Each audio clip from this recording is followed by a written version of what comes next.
Sesosok mayat ditemukan depan kamar di sebuah rumah di perumahan elit Kompleks Permata Indah Residen Blok C23, tepatnya di Jalan Tegal Binangun, Kecamatan Pelaju Darat, Palembang, Senin 11 Juli sekitar pukul 8.00 waktu Indonesia Barat. Mayat tersebut Tony alias Acio, 76 tahun, warga Jalan Tegal Binangun, Kecamatan Pelaju Darat, Palembang.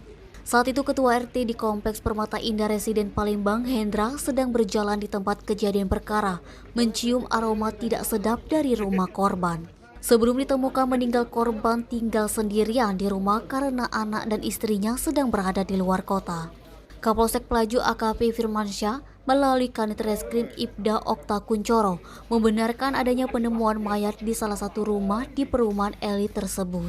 Mayat sudah dibawa tim Inafis Polrestabes Palembang dan langsung dibawa ke RS Bayangkara Palembang untuk divisum.